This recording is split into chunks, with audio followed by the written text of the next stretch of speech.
Help, I'm a Parent is owned by Dr. Naomi Rutten, Mental Health GP. It has been developed with the support of the town of Gawler. Help, I'm a Parent includes examples, images and references for information purposes only and are not associated to the town of Gawler in any way or form. All information provided and discussed is general advice and should not be considered specific to your own situation. Professional support should be sought if this session raises concerns for you. Helpline details are below in the YouTube content.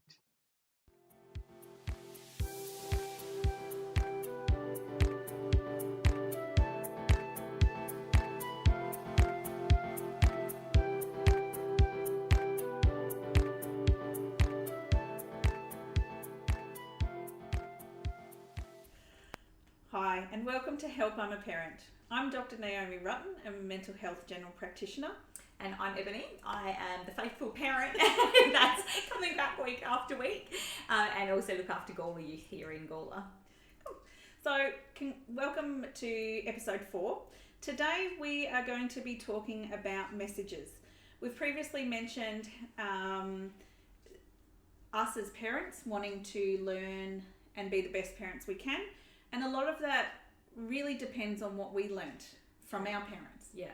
All right. So today's episode, we're going to be talking about those sorts of messages. Now, the messages that we've learnt and where those sorts of things have come from. So there's multiple different ways that we get messages. Okay. Can you think of any ways in which we get messages? Well, how things are modelled. Yeah. How our routine was as children, like, you know, some of that stuff, verbally, things being told to us. I guess things that you would do as a family or not do for whatever reason, like, you know, because they reinforced messages about we don't do that or we do that. Exactly. Yeah. How do you think we get messages about things in today's day and age? Oh, like social media constantly. Yeah. We have a huge amount of information overload. Yeah, totally. So the reality is, when it comes to messaging, we get messages from society. Yeah. We get messages from, like you said, social groups. Yeah. I was just thinking of totally the family context there. But that's a really important one. We also get messages from culture.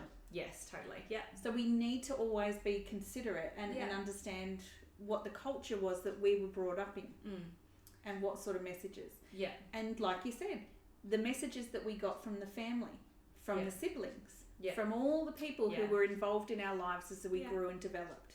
Okay, so today is about understanding those messages. At the end of the day, the human brain, its sole purposes is to take messages in and to communicate messages out. Yeah. That's it. Yeah. Our brain's sole purpose, and it's necessary for function, is to be able to communicate with other human beings. Yeah. Without that, we are not able to function. Yeah. So again, you look at a lot of the illnesses and that sort of stuff where there's things like severe depression. Okay, people struggle to connect and communicate with people. Yeah. When people are feeling completely out of their comfort zone and reacting and out of control, they are not able to communicate clearly and connect with others. Yeah. Forming connections is essential. Yeah. That's what the purpose of the brain is. Yeah. So today is about how our brain receives those messages. So we've talked about different things that create it, but how does our brain neurons get the messages? How does the brain get information? Our self-talk? Like, is that what you're meaning? Like, or how we... Yeah, and our senses. Yeah, okay, sorry. Yeah.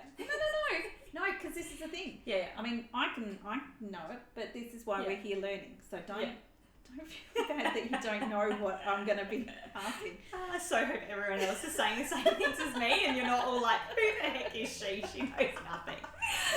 Anyway, go on. So the brain gets information through vision, hearing, taste, smell, touch, but it also gets information from our body.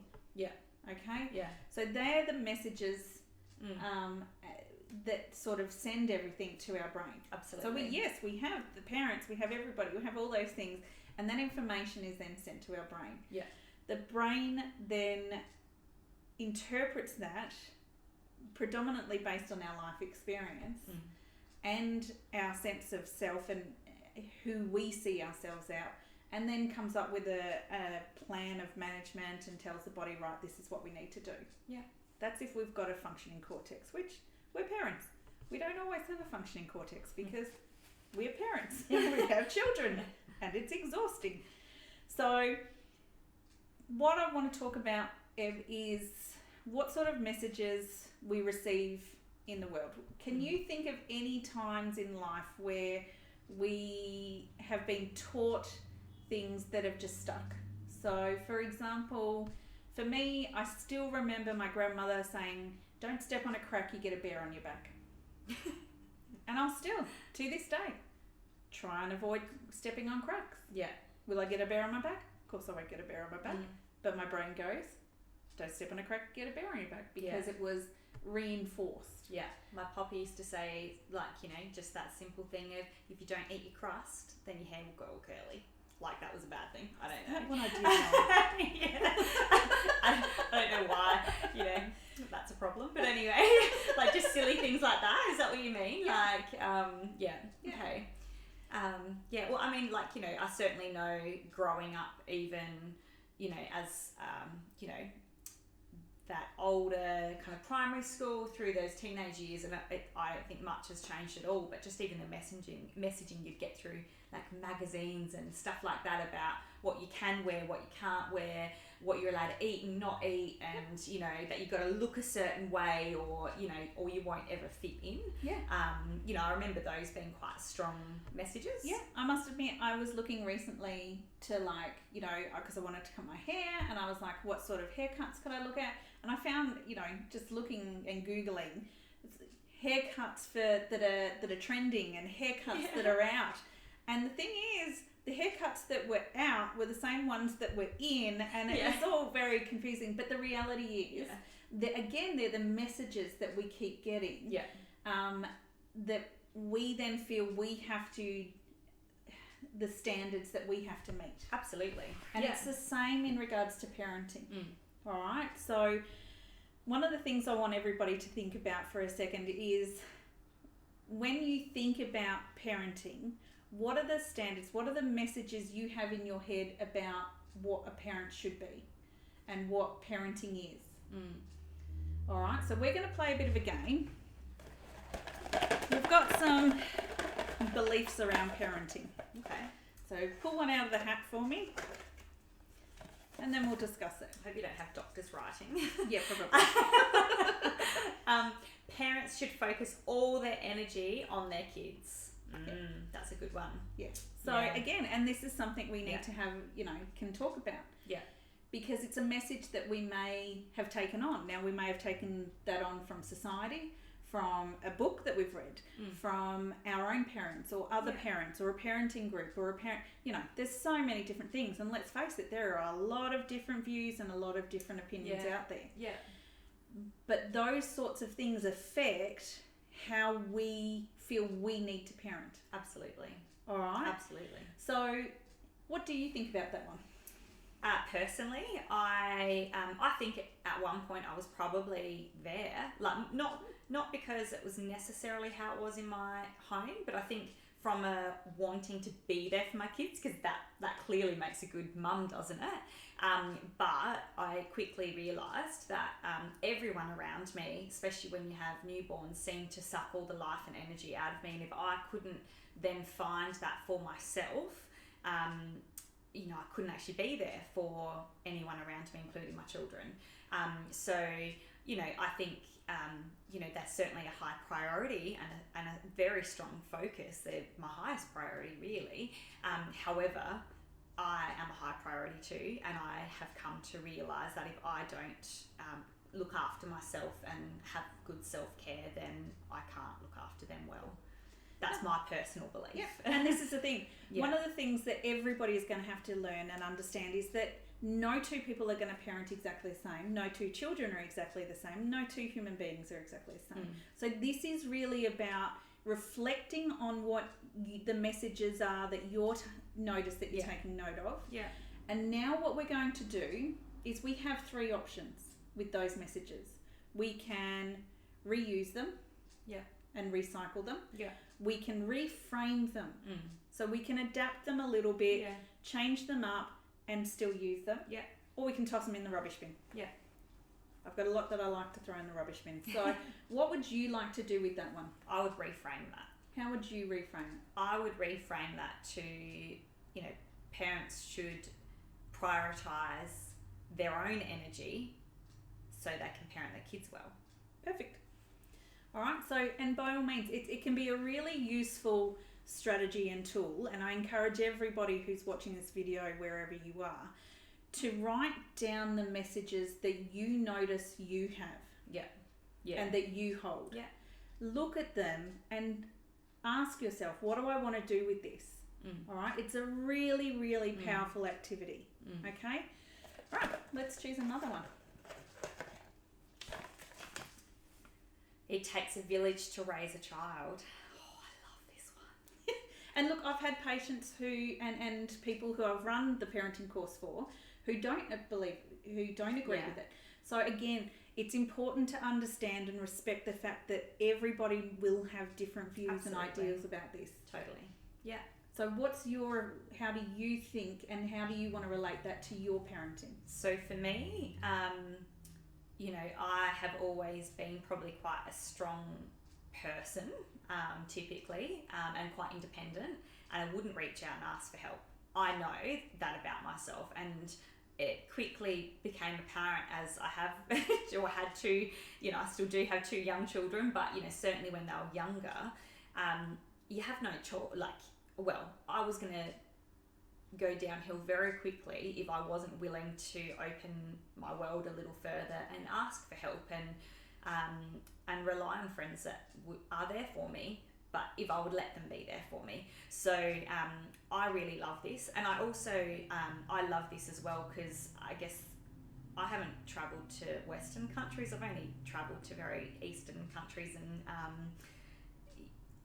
not as progressed countries as ours, and I love how their villages operate, like just seeing little villages and how everyone does come together and the culture that they create, and everyone's looking out for each other. You have got a similar value set, not saying that everyone's exactly the same, but certainly from an outsider looking in, I just love that. I feel supported when I've got a village. That's my experience. Yeah. And again, what is it that human beings need? Remembering from last week that Maslow's hierarchy, everybody needs to feel safety and security, and villages do provide that. Yeah. They can also provide that sense of belonging and purpose and place, in that you have a position, you know where you belong. So those sorts of things can be useful. Yeah. The other side of it that I would add to that one is the fact that, we've talked about how important it is as us as a parent to be well and healthy in ourselves, which means we can't be working 24/7. Yeah. We need time for just us. So that means that we need to have help. Absolutely. And that needs to come from someone that we love and trust, that has similar values to us. Yeah, absolutely. So what would you like to do with that one? Totally keep it. Cool. Yeah. It's good because... I hope so, because I'm part of your village. I'd be a bit offended otherwise. May like to, No. Okay. Children are the property of their parents. Yeah. I'm having physical feelings towards some of these. The other one made me really excited. This one makes me feel quite sick. I totally disagree with this. Yeah. The reality, again, we need to consider some cultures believe this. Yeah. Yeah. Some cultures do still consider children to be property. It's really not that many hundreds of years ago.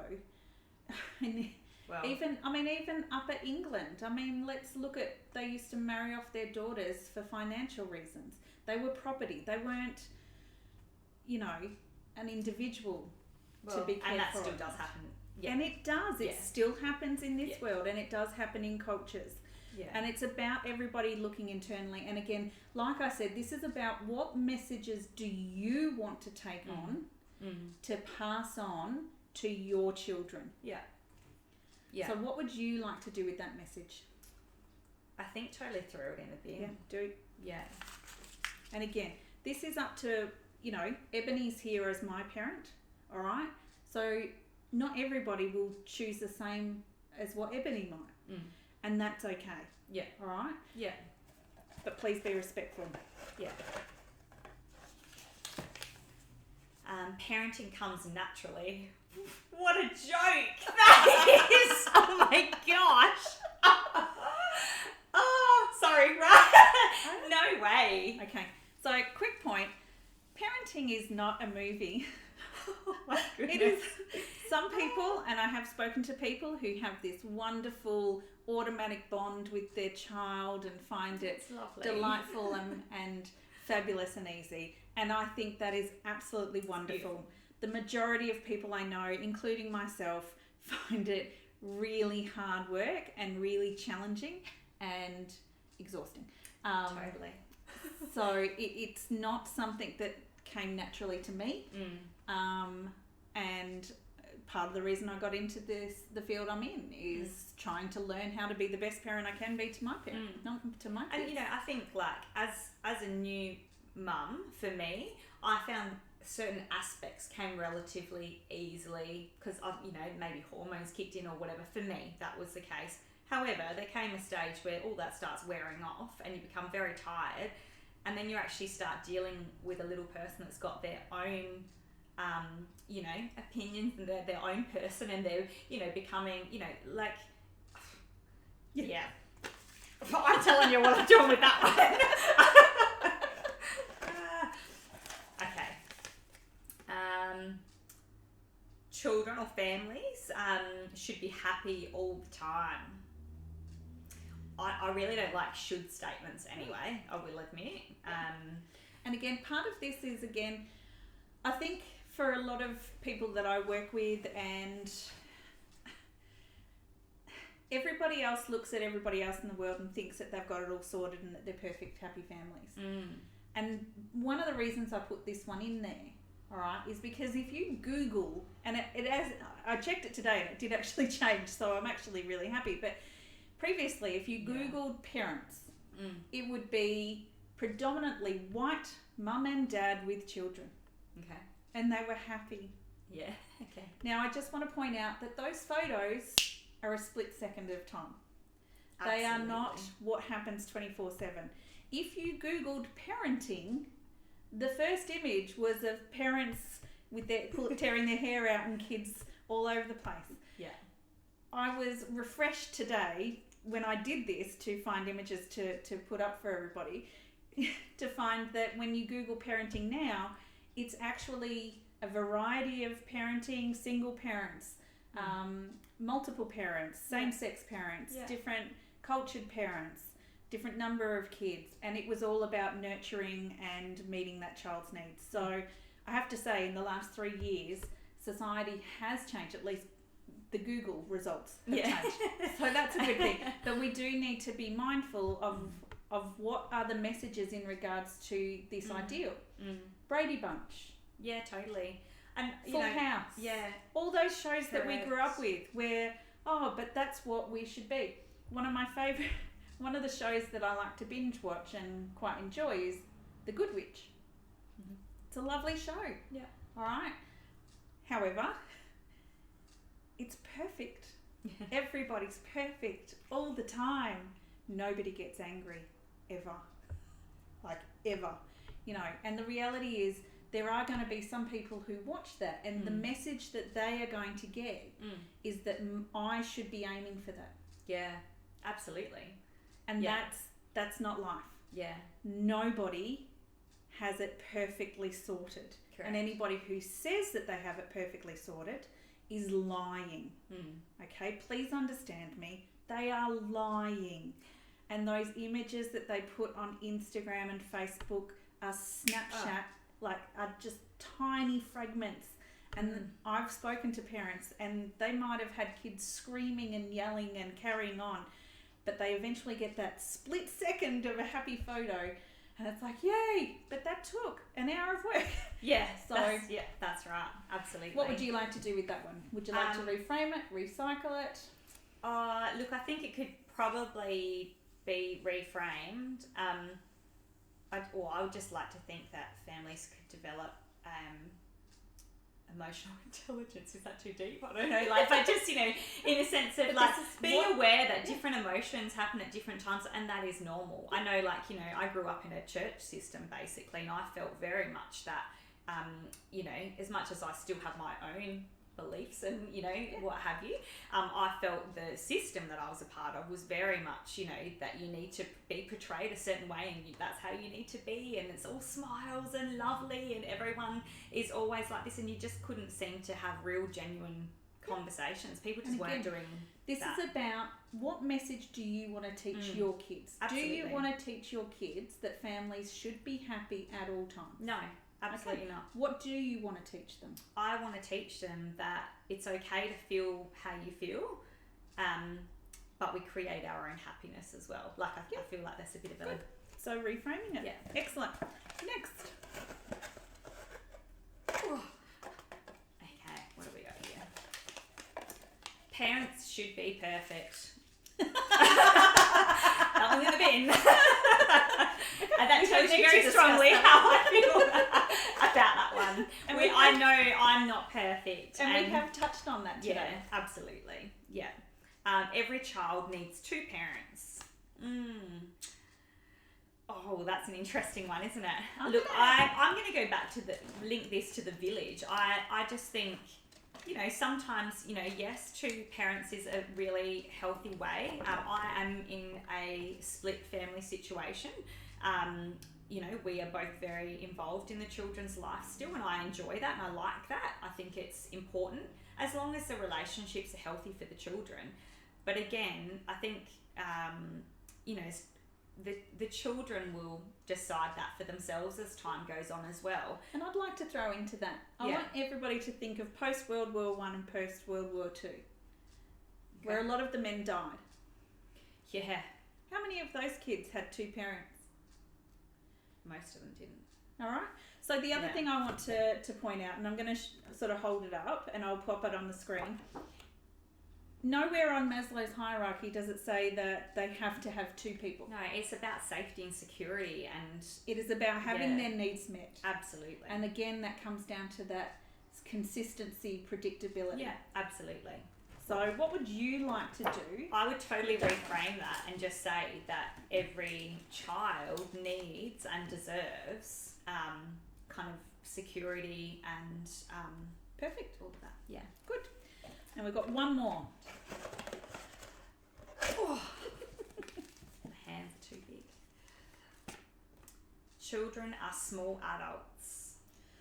This is one I hear frequently and one I personally find very, very frustrating. Just remember episodes 2 and 3. Are children small adults?